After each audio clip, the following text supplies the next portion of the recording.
The sharp crack of a bullwhip split the morning air as Madeline Grant clutched her valise tighter, the Eastern-made leather a stark contrast against the dusty platform of the Prosperity Springs train station. She had arrived in Colorado territory with little more than her name, a substantial inheritance she couldn't touch, and a heart full of determination to escape her father's shadow. The year was 1875, and the West was still wild enough to make a Boston socialite like Madeline feel as though she'd stepped into another world entirely. The journey had been long 3 days by train from Boston to Denver, then another full day to this remote outpost that barely constituted a town. Her corset felt increasingly restrictive in the dry mountain air, and her fashionable traveling dress, once the envy of her social circle, now seemed ridiculously impractical. Miss Grant, a weathered man with a silver star pinned to his vest, approached, removing his hat. Sheriff Thomas Parker. Your uncle's ranch is about 10 miles out. He sent word he couldn't make it himself, but arranged for someone to take you there. Madeline nodded stiffly, maintaining the proper composure she'd been taught since childhood. Thank you, Sheriff. I appreciate your assistance. That'd be your escort there. The sheriff nodded toward a tall figure leaning against a weathered wagon. Bryce Forrester runs the neighboring spread to your uncle's. Good man. Madeline followed his gaze and felt her breath catch. The man straightened as they approached, and she took in his appearance with one sweeping glance. Tall and broad-shouldered, with sun-bronzed skin and eyes the color of a summer storm. His clothes were practical worn denim, a faded blue shirt, and a dust covered hat he removed as they drew near. No Eastern gentleman would be caught dead in such attire, yet he carried himself with an unmistakable confidence that made her previous suitors seem like boys playing at being men. Miss Grant. His voice was deep and resonant, with none of the affected refinement she was accustomed to. I reckon you're eager to get settled after your journey. Indeed, Mr. Forrester. She extended her gloved hand, which he took briefly, his calloused palm rough against the fine kid leather. I'm most grateful for your assistance. His expression remained unreadable as he loaded her trunks into the wagon with ease that belied their weight. Not much for comfort, I'm afraid, he said, offering his hand to help her onto the wooden bench. The touch lasted only seconds, yet Madeline felt an unusual warmth spread up her arm. She dismissed it as a reaction to the unfamiliar climate and settled her skirts carefully, maintaining a proper distance from her driver. As they pulled away from the small collection of buildings that constituted Prosperity Springs, Madeline tried to take in her new surroundings. The landscape was unlike anything she had ever seen: vast open spaces, punctuated by rocky outcroppings and distant mountains that seemed to touch the impossibly blue sky. It's quite expansive, she managed, feeling foolish the moment the words left her mouth. That it is. A ghost of a smile tugged at the corner of his mouth. Takes some getting used to for folks from back east. How did you know I was from the east? Everything about you says Boston or New York. The clothes, the way you hold yourself, that look of shock when you stepped off the train. He kept his eyes on the trail ahead. Like you found yourself on the moon instead of Colorado, Madeline bristled. I assure you, Mr. Forrester, I am perfectly capable of adapting to new circumstances. Never said you weren't, Miss Grant. His tone remained even. Just that it'll take time. The West has a way of changing people, whether they want it to or not. They rode in silence for a while, the only sounds the creak of the wagon wheels and the steady clop of the horses' hooves. Madeline stole occasional glances at her companion, noting the ease with which he handled the team and the watchful way his eyes scanned the horizon. May I ask how you know my uncle? She finally ventured. Our ranches share a boundary line. Been neighbors going on 7 years now. He adjusted his hat against the sun. "Edmund's a good man, tough but fair. I haven't seen him since I was a child. He and my father disagreed on many things." Bryce nodded. "He mentioned as much, said your father preferred city life and banking to open country. Father believed the future of America lay in industry and finance, not this." She gestured to the wilderness around them. "And what do you believe, Miss Grant?" The question caught her off guard. In Boston, no one had ever asked her opinion on such matters. She was George Grant's daughter, expected to make a good match and continue the family's social standing. Her personal beliefs were considered irrelevant. "I believe I've yet to form an opinion," she answered honestly. "This is all quite new to me." Something in his expression softened. "Fair enough." He pointed to a distant mountain peak. "That there's Miller's Ridge. When you can see that from your window each morning, opinions tend to form quickly." As they crested a hill, Madeline gasped at the sudden vista before them. A sprawling valley lay below, with a creek winding through it like a silver ribbon. In the distance, she could make out a collection of buildings, her uncle's ranch, she presumed.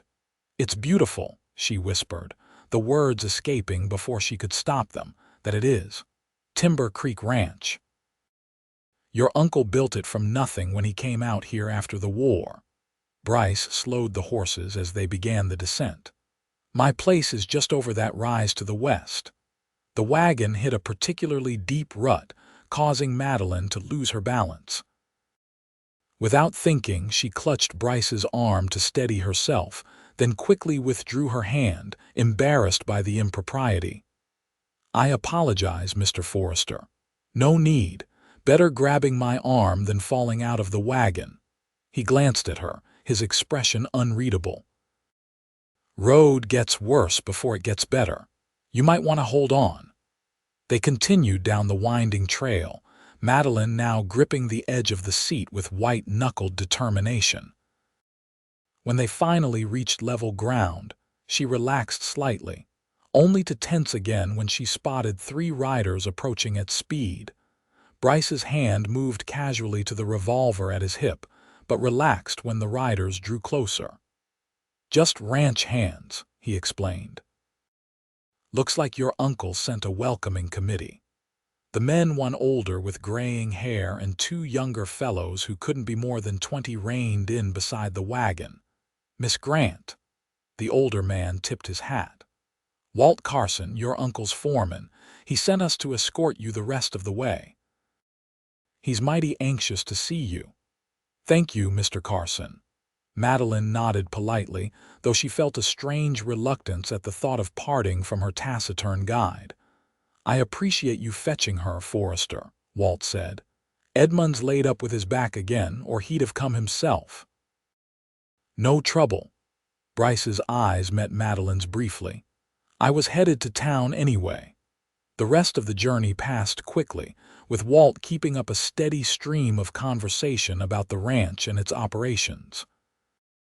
By the time they arrived at the main house, a surprisingly substantial 2-story structure built of sturdy logs, Madeline's head was spinning with information about cattle, water rights, and grazing land. Her Uncle Edmund waited on the porch, leaning heavily on a cane but standing tall despite his obvious discomfort. He was thinner than she remembered, with a full beard now completely white, but his eyes, the same green as her father's, as her own, sparkled with genuine warmth. "Madeline." His voice boomed across the yard. "My God, girl, you're the spitting image of your mother." She allowed herself to be enveloped in a bear hug that would have scandalized Boston society, surprised by the emotion that welled up in her throat. "Uncle Edmund, it's been far too long." "That it has, that it has." He held her at arm's length, examining her face. "Welcome to Timber Creek, niece. You're home now if you want it to be." From the corner of her eye, she saw Bryce Forrester touch the brim of his hat in farewell before turning his wagon around. She watched him go, an inexplicable sense of loss settling in her chest, before turning back to her uncle with a smile that didn't quite reach her eyes. "Thank you, Uncle. I'm sure I'll find my place here eventually." The first weeks at Timber Creek passed in a blur of adjustments and revelations. Madeline discovered that her fashionable wardrobe was utterly unsuitable for ranch life, and reluctantly accepted her uncle's gift of practical clothing, simple skirts, sturdy boots, and cotton shirtwaists that allowed her to breathe freely for perhaps the first time in her adult life. She learned that meals were taken at a long table in the kitchen rather than a formal dining room, that ranch hands and family ate together, and that conversation focused on practical matters rather than social niceties. The cook, Mrs. Abernathy, a widow who had followed Edmund west after the war, quickly took Madeline under her wing, teaching her the rudiments of cooking and baking with limited ingredients. Her uncle, she discovered, was nothing like the stern patriarch her father had described. Though undeniably tough and occasionally gruff, Edmund Grant ran his ranch with a mixture of firm authority and genuine concern for those who worked for him. He treated his men fairly, listened to their concerns, and worked alongside them despite his recurring back problems. "Your father never understood this life," Edmund told her one evening as they sat on the porch watching the sunset paint the mountains in shades of gold and purple. "He thought I was throwing away my education, my prospects, by coming west. But George always did put too much stock in what other people thought. He wanted what he believed was best for me," Madeline said, though the words sounded hollow even to her own ears. "Did he now?" Edmund gave her a sidelong glance. "Was sending you 2,000 miles away to an uncle you barely remember what was best for you? Or was it what was best for him, with those rumors about the bank circulating?" Madeline stiffened. "The bank is merely experiencing temporary difficulties. Father assured me, Maddie." Her uncle's voice softened. "I've received telegrams from Boston. Grant and Sons is finished. Your father's been indicted for financial improprieties. That's why he sent you here, not for your benefit, but to get you away from the scandal." The world seemed to tilt beneath her. All her life, George Grant had represented the pinnacle of respectability and success. The thought that he might have engaged in anything improper was impossible to reconcile with the father she knew. "There must be some mistake," she whispered. "I wish there were." Edmund placed his weathered hand over hers. "But you should know the truth. That inheritance he promised you, it's gone along with everything else. You have nothing to go back to in Boston." The revelation should have devastated her, yet Madeline found herself strangely calm. Perhaps some part of her had always known her father's world was built on shifting sand. She thought of the countless social events, the endless maneuvering for advantage, the marriages based on financial considerations rather than affection. Had any of it been real? What will happen to him? She asked. "Trial's set for next month. He's likely facing prison time." Edmund squeezed her hand. "I'm sorry, Maddie, but you have a home here for as long as you want it. Your family." That night, Madeline cried for the first time since arriving in Colorado, not for the lost inheritance or social position, but for the father she thought she knew and the life built on illusions. When morning came, she rose with the sun, washed her face in the basin, and dressed in one of her new practical outfits. Looking in the mirror, she hardly recognized herself, the elaborate hairstyle replaced by a simple braid, her complexion already showing the effects of mountain sun, her posture less rigidly formal. "Well," she told her reflection, "it seems I truly am starting over." Downstairs, she found her uncle reviewing ledgers at the kitchen table while Mrs. Abernathy prepared breakfast. Rather than waiting to be served, Madeline rolled up her sleeves and asked, "How can I help?"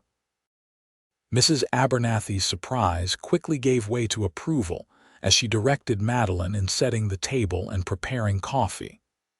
By the time the ranch hands began filtering in for breakfast, Madeline was serving plates alongside the older woman, earning appreciative nods from the men. "Never thought I'd see George Grant's daughter slinging hash," Edmund remarked with a bemused smile. "George Grant's daughter no longer exists," Madeline replied, surprised by the conviction in her voice. "I'm just Madeline now." Her uncle's expression softened. "Well, just Madeline, you're doing fine." As the days passed, Madeline threw herself into learning everything she could about ranch operations.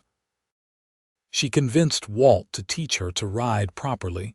Side saddle was impractical for ranch work, and spent hours each day in the saddle, exploring the property and absorbing knowledge about cattle, land management, and the complex water rights that were crucial to survival in the arid region. She rarely thought of Bryce Forrester, or so she told herself. If her gaze occasionally drifted to the western ridge where his property lay, it was merely curiosity about a neighboring ranch. If she found herself looking for him when they made monthly trips into Prosperity Springs for supplies, it was simply because he was one of the few people she had met upon her arrival. Nearly 2 months after her arrival, Madeline was returning from a ride along the creek when she spotted an unfamiliar horse tied outside the main house. As she approached, she heard raised voices from within her uncle and a man whose deep tones sent an unexpected flutter through her chest. "You can't keep ignoring this, Edmund," Bryce was saying as she entered. "The railroad's pushing through whether we like it or not.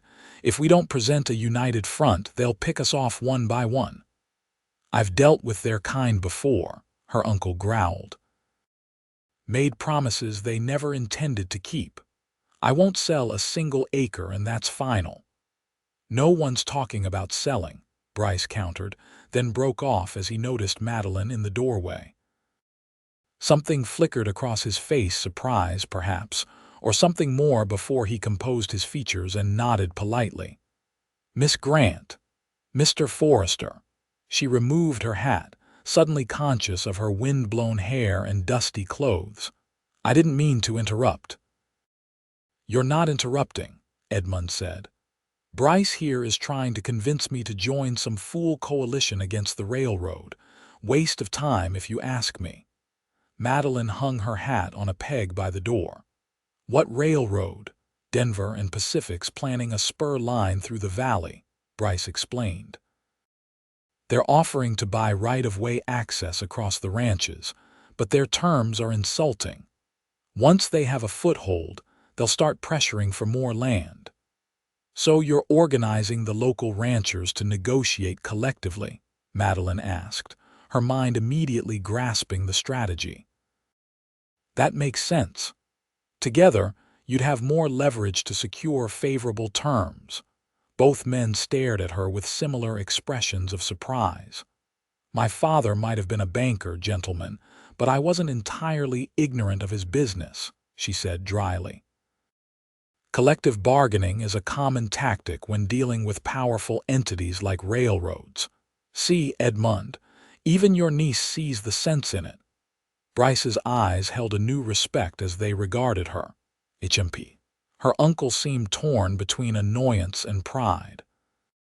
"Still don't trust those railroad men, but I suppose there's no harm in hearing what the others have to say." "There's a meeting at my place tomorrow evening," Bryce said. "Bring your niece. Sounds like she might have useful insights." After he left, Edmund gave Madeline a searching look. "You've changed, girl. 2 months ago, you wouldn't have known the first thing about negotiating with railroads." "2 months ago, I was George Grant's ornamental daughter," she replied. "Now I'm trying to be useful." Her uncle's expression softened. "You're more than useful, Maddie. You're becoming indispensable." The following evening found Madeline riding alongside her uncle toward the Forrester ranch, her stomach filled with butterflies that had nothing to do with the upcoming meeting. She had taken extra care with her appearance, choosing her newest shirtwaist and securing her hair in a neat braid, then chiding herself for such vanity when they were discussing serious business matters. Bryce's ranch house was smaller than her uncle's but solidly built, with a wide porch and large windows that caught the last rays of the setting sun. As they approached, she could see several horses already hitched outside, and the murmur of male voices drifted from within. A hush fell over the gathering as Edmund and Madeline entered. A dozen men of various ages occupied the front room, all turning to stare at the unexpected female presence. Bryce stepped forward from where he'd been standing by the fireplace, his expression unreadable. "Edmund, Miss Grant." He nodded to each of them. "Glad you could make it. Didn't know this was a social gathering, Forrester," one of the older ranchers said, eyeing Madeline with obvious disapproval. "Miss Grant has experience with banking and railroads," Bryce replied evenly. "Thought her perspective might be valuable." Madeline steeled herself against the skeptical looks. "Gentlemen, I don't intend to speak unless asked, but I am familiar with how organizations like the Denver and Pacific operate. They count on division among landowners to secure the most advantageous terms for themselves." A younger rancher nodded. "That's exactly what I've been saying. They offered Miller half what they offered me for the same acreage." The discussion gradually warmed as the men began sharing the various offers they'd received, revealing the railroad's divide and conquer strategy. Madeline listened carefully, occasionally adding insights about contractual terms and potential negotiation points. To her surprise, the men actually listened, several taking notes when she explained how easement rights differed from outright land sales. Throughout the evening, she was acutely aware of Bryce watching her, his intense gaze following her whenever she spoke. When the meeting concluded with an agreement to form a landowners association and appoint representatives to negotiate with the railroad, Bryce approached her as the others were filing out. "You impressed them," he said quietly. "Not an easy thing to do with this bunch." "They were more receptive than I expected," she admitted. "The West isn't Boston, Miss Grant. Out here, people are judged more by what they contribute than by their background or gender."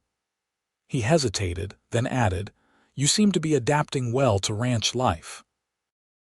"I found it surprisingly liberating." She met his gaze directly. "In Boston, my path was predetermined. Here, I feel as though I'm discovering who I actually am, rather than who I was raised to be." Something shifted in his expression, a softening around the eyes, a slight curve of his lips. "That's the thing about the West. It has a way of stripping away pretenses until only the truth remains." "A rather poetic observation, Mr. Forrester. Don't let it get around, Miss Grant. I have a reputation to maintain." The hint of humor in his voice made her smile. Edmund approached, ending their private conversation, but as they prepared to leave, Bryce touched her elbow lightly. "The association will need someone to keep records, write correspondence, someone with a formal education and an understanding of business matters." "Are you offering me a position, Mr. Forrester?" "Just pointing out that your skills might be valuable beyond Timber Creek." His hand fell away.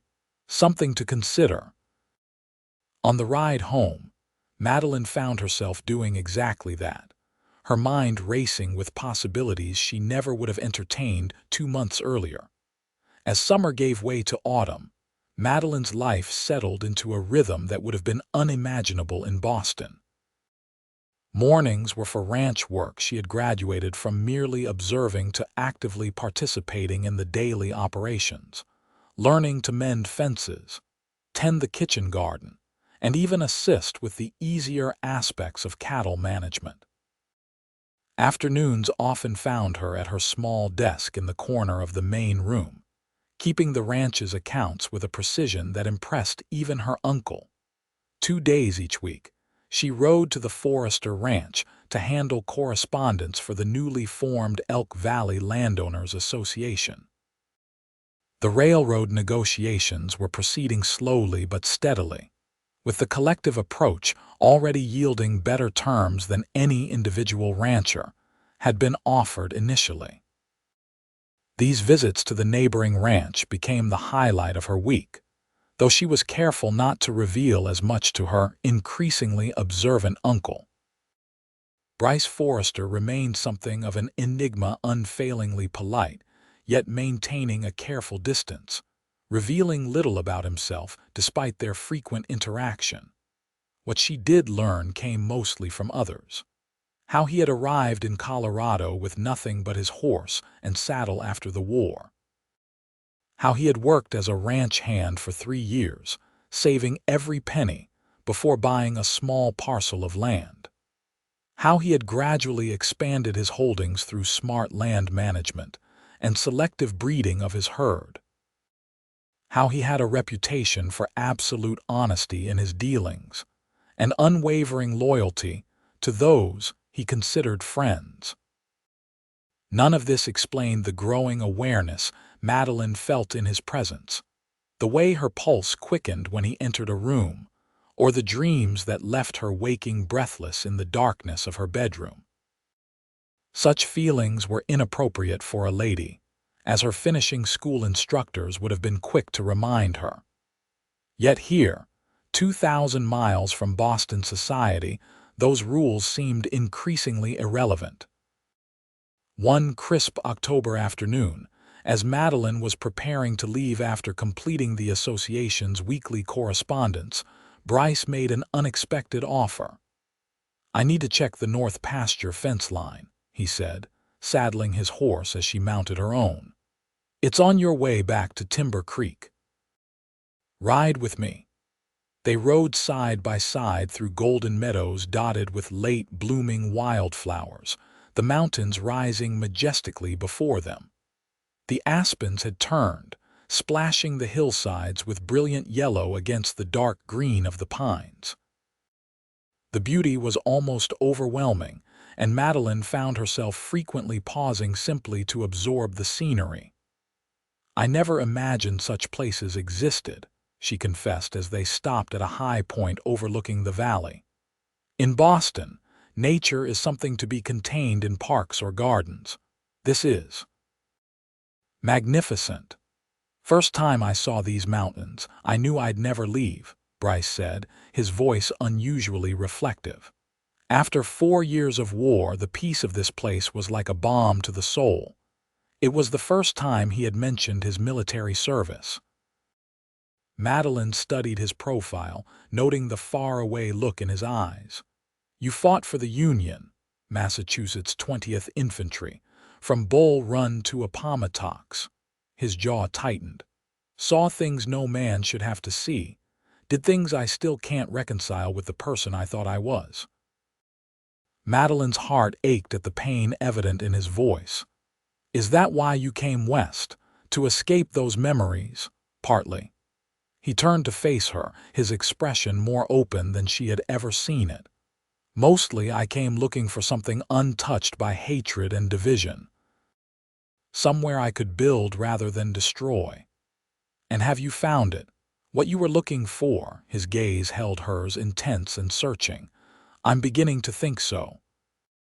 The moment stretched between them, charged with unspoken possibilities, until the distant sound of a gunshot shattered the silence. Bryce's expression immediately shifted, alert and wary. "That came from Timber Creek land," he said, already turning his horse. "Could be nothing, but let's go," Madeline agreed, suddenly fearful for her uncle and the ranch hands. They rode hard across the meadow and over the ridge that separated the two properties. As they crested the hill, Madeline gasped at the sight below. A plume of black smoke rose from one of Timber Creek's outlying hay barns, and she could make out several riders moving among the scattered cattle. "Rustlers," Bryce growled, drawing his rifle from its scabbard. "They're using the fire as a distraction." Before she could respond, he was galloping down the hillside, and Madeline followed without hesitation. As they drew closer, she could see ranch hands attempting to control the spreading fire while others pursued the Rustlers, who were driving a small herd of cattle toward the eastern boundary. Bryce veered toward the Rustlers, signaling for Madeline to join the firefighting effort. Instead, she spotted her uncle on horseback, clutching his side, and rode directly to him. "Uncle Edmund, are you hurt?" "Just a graze," he grimaced, though the blood seeping between his fingers suggested otherwise. "Bastards shot at me when I caught them cutting the fence. Get back to the house, Madeline. It's not safe." "You need a doctor," she insisted, dismounting and tearing a strip from her petticoat to create a makeshift bandage. "I'm taking you back." A gunshot cracked nearby, and Madeline's horse startled, pulling free of her loose grip on the reins and bolting toward the ranch house. Edmund swayed in his saddle, his face alarmingly pale. "Take my horse," he said. "I'll wait here. Not a chance." Madeline helped him down, then mounted his horse and pulled him up behind her. "Hold on to me." They rode slowly toward the house, Edmund's labored breathing in her ear a constant reminder of the seriousness of his wound. Behind them, she could hear more gunfire and shouting as Bryce and the ranch hands confronted the Rustlers.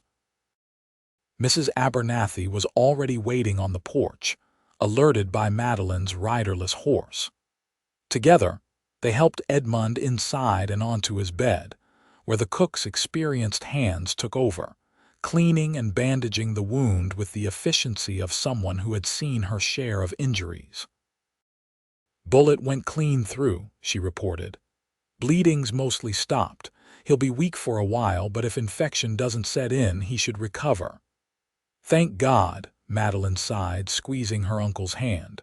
"Rest now. I'll check on the situation outside." She stepped onto the porch just as Bryce and several ranch hands rode in, their expressions grim but satisfied. Relief flooded through her at the sight of him unharmed. "We got most of the cattle back," he reported, dismounting. "Lost maybe a dozen head. 2 of the Rustlers won't be bothering anyone again. The others escaped, but they're wounded." "They shot my uncle," Madeline said, her voice unsteady now that the immediate crisis had passed. "Mrs. Abernathy says he'll recover, but—" Bryce's expression darkened. "Damn cowards." "We found tracks from at least 6 riders. They've been casing the place, probably noticed Edmund's been riding less with his back problems." "What if they come back?" The question voiced her deepest fear. "They won't." His voice held absolute certainty. "Not after today. But I'll have some of my men stay here tonight, just to be sure." True to his word, Bryce arranged for 4 of his most trusted hands to remain at Timber Creek, 2 keeping watch while 2 rested, rotating through the night.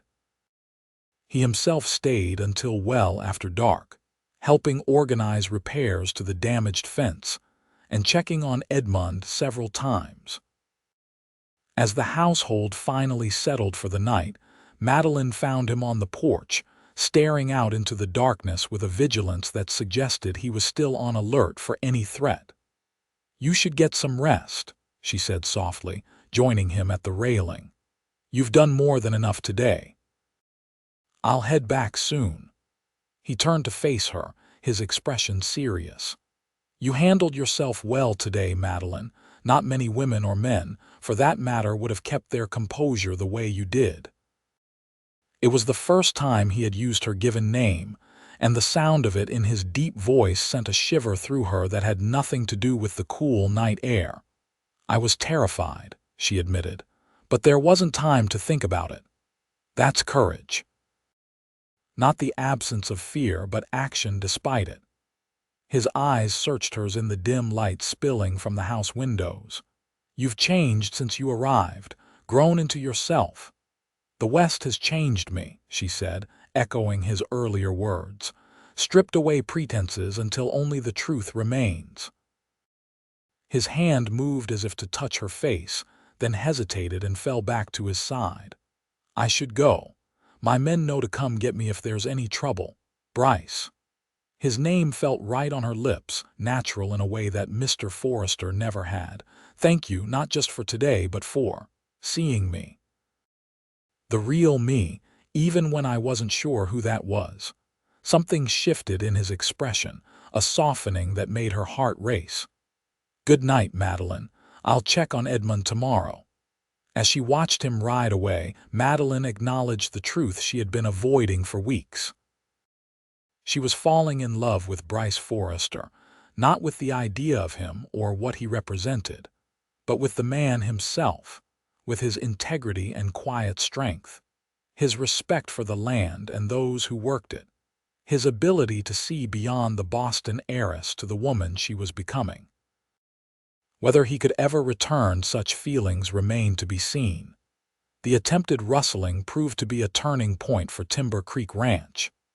Edmund's injury, while not life-threatening, forced him to recognize his limitations and increasingly rely on others for the ranch's operation. To Madeline's surprise, he turned first and foremost to her. "You've got a head for business and more grit than half the men in the territory," he told her bluntly one morning as they reviewed the accounts. "I've been watching you these past months. You belong here, Maddie, more than you ever belonged in Boston." "I'm beginning to think so too," she admitted, "but I still have so much to learn about ranching. That's what Walt and the others are for." He tapped the ledger she had meticulously maintained. "This understanding money and markets, that's what will keep Timber Creek thriving when I'm gone. And you've got that in spades."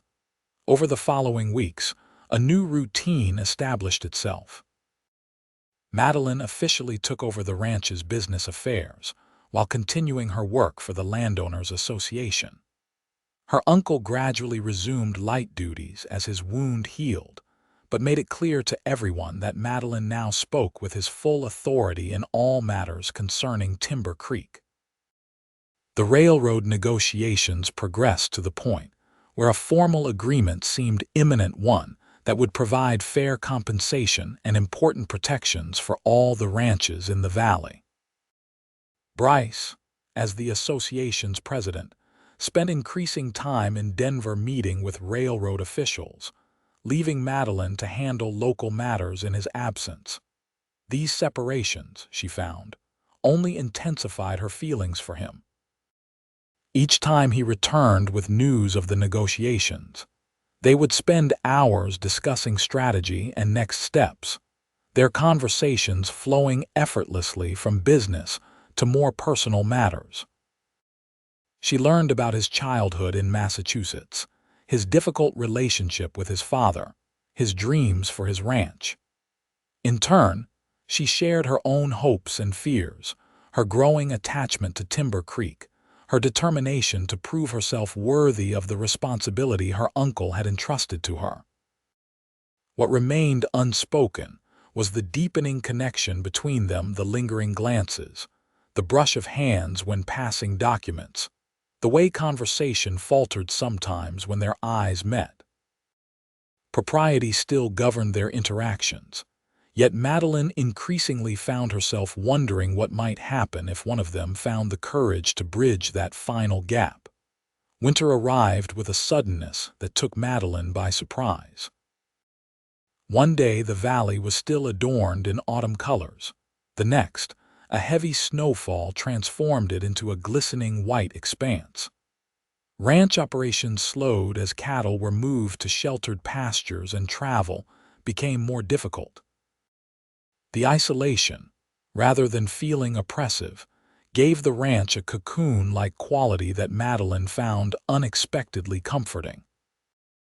A week before Christmas, Bryce arrived at Timber Creek with news that the railroad agreement had been finalized, securing terms far more favorable than any individual rancher could have achieved. The entire household celebrated that evening, with Mrs. Abernathy preparing a feast worthy of the occasion, and even Edmund indulging in an extra glass of whiskey. As the evening wound down, Madeline found herself alone with Bryce on the porch, despite the cold. The snow reflected the moonlight, creating an ethereal glow across the landscape. "I couldn't have done it without you," he said, his breath forming clouds in the frigid air. "Your knowledge of contracts and financial matters saved us from at least 3 potential pitfalls." "We make a good team," she replied, gathering her courage. "In fact, I've been thinking that perhaps our ranches might benefit from a more formal alliance." Bryce turned to her, his expression suddenly intense. "What kind of alliance did you have in mind, Madeline?" Her heart hammered in her chest. "A personal one, perhaps, as well as business." For a moment he was utterly still. Then slowly he removed his glove and reached out to touch her cheek, his warm fingers a stark contrast to the cold night air. "I've been trying to find the right words for months," he said softly, "telling myself you'd never be happy here permanently, that a woman raised in Boston society would eventually tire of ranch life. You were wrong." She leaned into his touch. "I've never felt more alive, more myself than I have here. With you, Madeline." Her name was a prayer on his lips as he drew her closer. "I've loved you since that day at the railroad meeting when you stood up to a room full of stubborn ranchers and made them listen to reason. Maybe even before that." When his lips finally met hers, it was gentle at first, a question rather than a demand. Madeline answered by sliding her arms around his neck, deepening the kiss with a boldness that would have scandalized her former self. When they finally parted, breathless and smiling, Bryce kept her close in the circle of his arms. "I don't have much to offer beyond my ranch and my name," he said, "but both are yours if you'll have them." "They're more than enough," she assured him. "More than I ever dreamed possible." Christmas Day dawned clear and cold, with fresh snow blanketing the valley and sun glinting off icicles hanging from the eaves. Madeline woke early, filled with anticipation that had nothing to do with presents and everything to do with the future stretching before her. Bryce arrived mid-morning, joining them for the holiday meal that had become a tradition at Timber Creek, with ranch hands and family gathered around the long kitchen table. Before the food was served, he rose from his seat, commanding attention with his presence rather than words. "Edmund," he began, his voice steady despite the nervousness Madeline could detect in his eyes. "I've come today to ask for your blessing.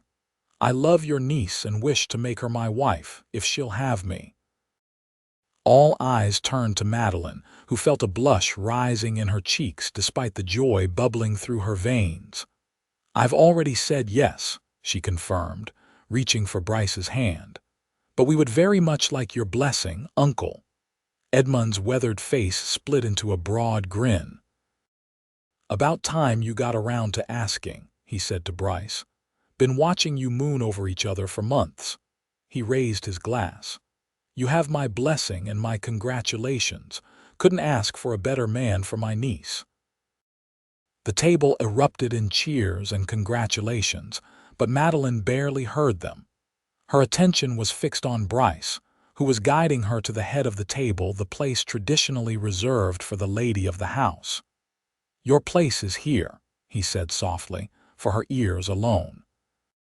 "At the head of the table at the heart of the ranch, where you belong." As she took her seat, Madeline looked around at the faces gathered there, her uncle, Mrs. Abernathy, the ranch hands who had become like family, and Bryce, whose love had helped her discover her true self. The Boston heiress was gone, replaced by a woman who had found her place in this wild, beautiful land. "Yes," she agreed, her heart full to bursting. "This is exactly where I belong."